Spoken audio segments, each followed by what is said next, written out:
Bonjour les amis, comment est-ce que vous allez aujourd'hui? Moi ça va, vous avez vu derrière moi, il y a ce joli escalier qui m'attend.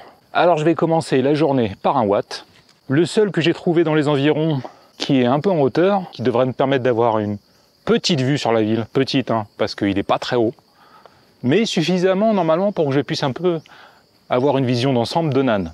Le nom du temple est le Wat Pratat Khao Noi. Ça a été difficile de me lever ce matin. Ah, je me suis levé à 10 h, j'arrivais pas à sortir du lit.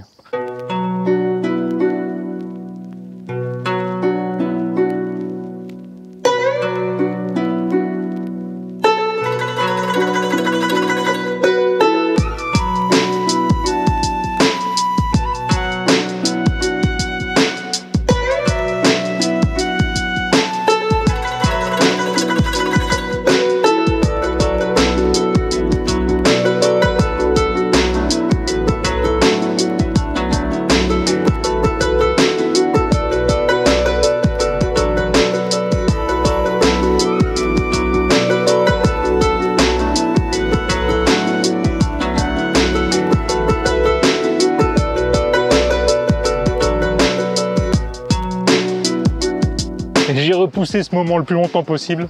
Il va falloir que je monte les marches maintenant. Vu d'en bas, ça a l'air quand même assez pentu, hein. Et j'ai même l'impression que ça commence comme ça, et puis ça monte de plus en plus. En tout cas, c'est l'impression que ça donne d'ici. Hein, qu'est-ce que vous en pensez? Ouais, c'est vraiment ça, hein. La dernière partie, elle a l'air vraiment raide. Bon, heureusement qu'il n'y a pas beaucoup de marches.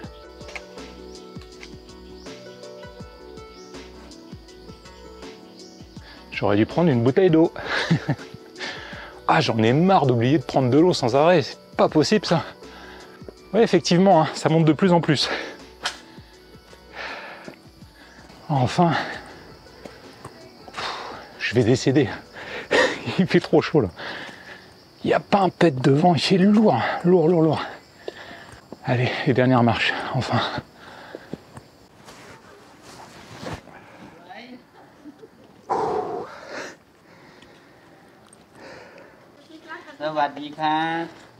Sawadee krap.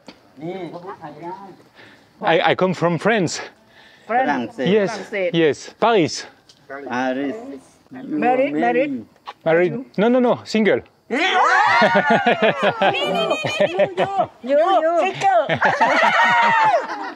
Vous voyez, ce qui est absolument génial lorsque vous venez dans des endroits où il y a moins de touristes, c'est que les gens que vous allez rencontrer dans ces endroits, ils auront beaucoup plus facilement tendance à s'approcher de vous et à engager la discussion. C'est pour ça aussi que j'aime autant sortir des sentiers battus, parce que ça rend les interactions avec les locaux beaucoup plus simples.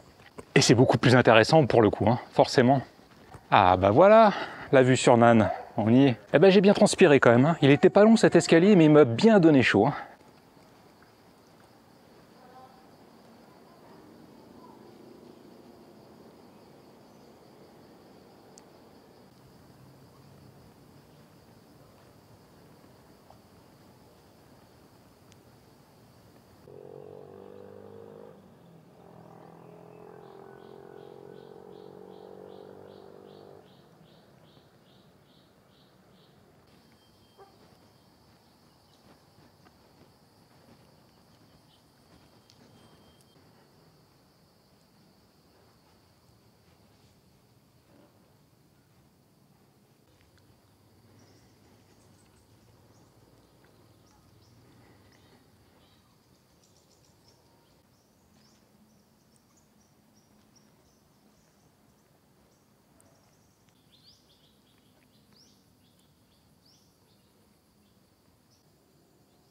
Je viens de terminer de faire le tour. Le temple lui-même n'a rien d'exceptionnel. Il est assez petit, il n'est pas richement décoré. Je dirais qu'il faut venir ici si vous voulez d'une, faire du sport, de deux, avoir une vue, en tout cas je pense la vue la plus intéressante sur Nan dans les environs. Allez, ça va être plus simple dans ce sens-là. Prochaine étape, je vais aller me cultiver un petit peu. Il y a un musée qui a l'air intéressant dans la ville de Nan. Je vais m'y rendre. Au préalable, je vais aller prendre un café.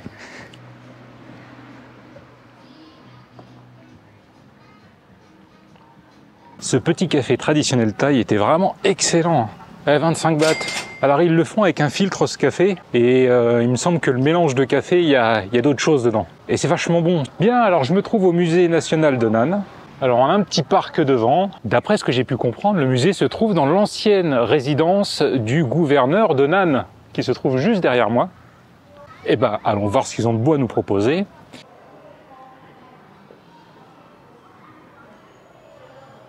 J'avais lu sur internet que l'entrée était à 100 bahts pour les étrangers, 20 bahts pour les Thaïs. Et ben ils m'ont fait payer 20 bahts. Comme quoi je commence à ressembler à un Thaï quand même. Hein. Ils m'ont pris pour un Thaï. Non, ils ont peut-être changé leur politique de prix, je sais pas. Bah tant mieux. Hein.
La visite aura été bien rapide, ma foi.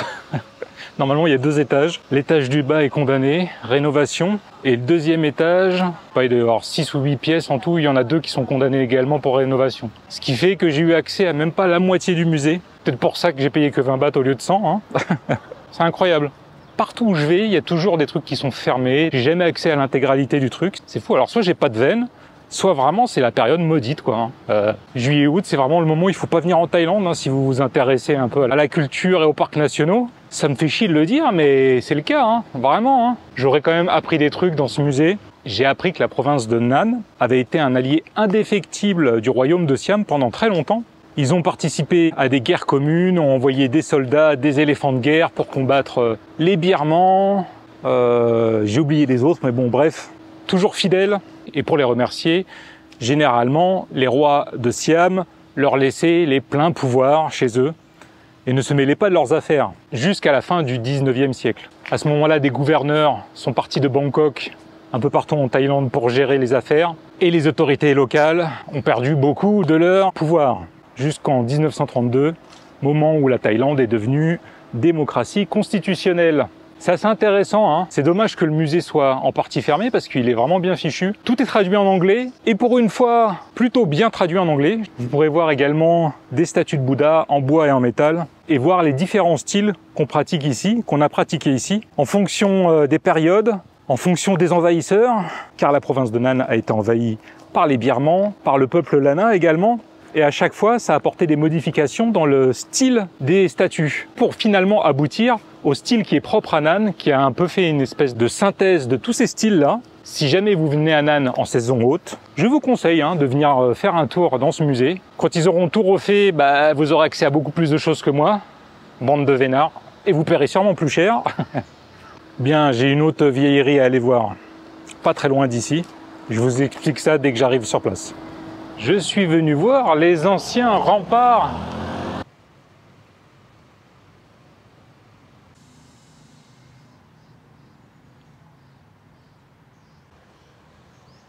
D'après ce que j'ai pu comprendre, ça a quand même fighté pas mal dans le coin pendant assez longtemps. Hein. On a le peuple là-haut pas loin, on a le peuple Lana qui a envahi la province de Nan, on a le peuple birman également qui est venu jusqu'ici. Et la province de Nan a été pendant 2 siècles sous occupation birmane. D'ailleurs, ça me fait penser à quelque chose. Dans le musée, il y avait quelques armes qui étaient accrochées au mur, des lances courtes, des lances longues, des épées courtes et des épées longues. Et il était expliqué que les épées avec les très grands manches et les longues lames étaient les épées qui étaient utilisées sur les éléphants de guerre. C'est-à-dire que les gars qui étaient montés sur les éléphants de guerre avaient ces longues épées.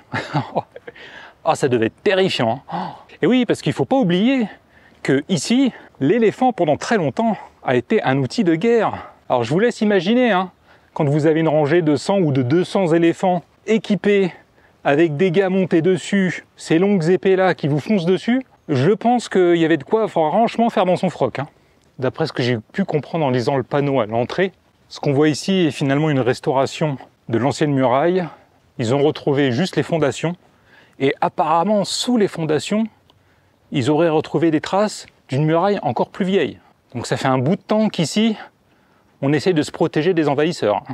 Ah oui, il y a autre chose que j'ai appris également au musée, la tradition des courses de bateaux.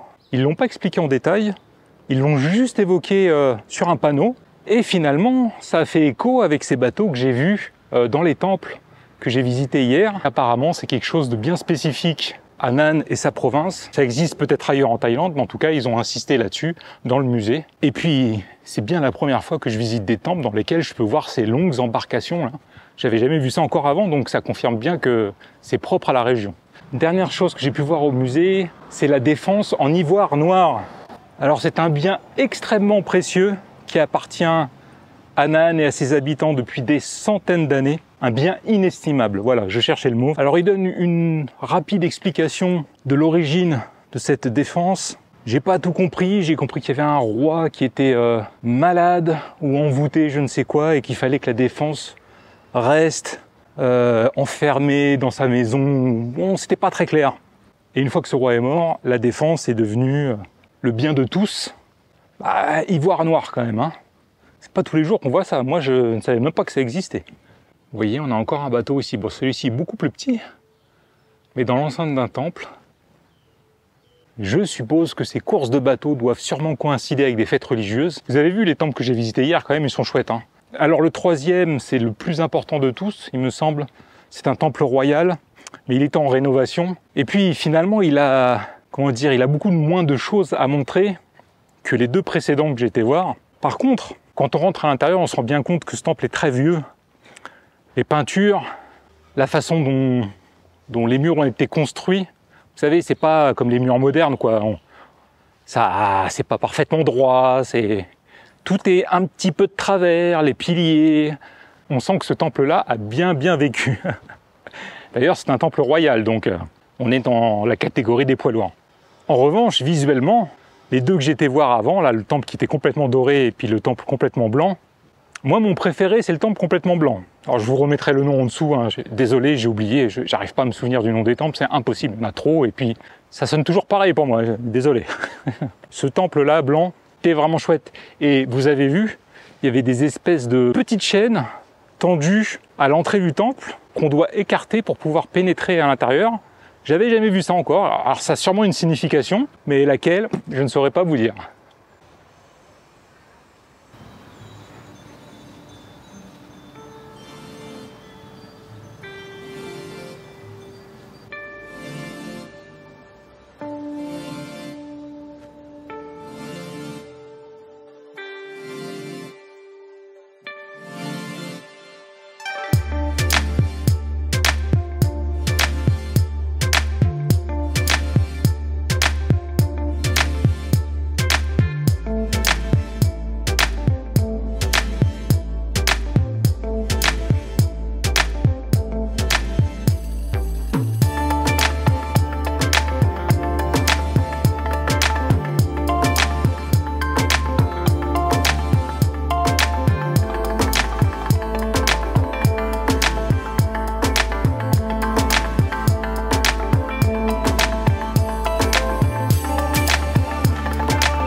Alors il y a un truc avec les lapins dans ce temple, je ne sais pas pour quelle raison, mais on peut voir pas mal de petites statues de lapins là, dans les jardins. Et puis là, je ne l'avais pas vu encore, il y a une grosse statue de lapin.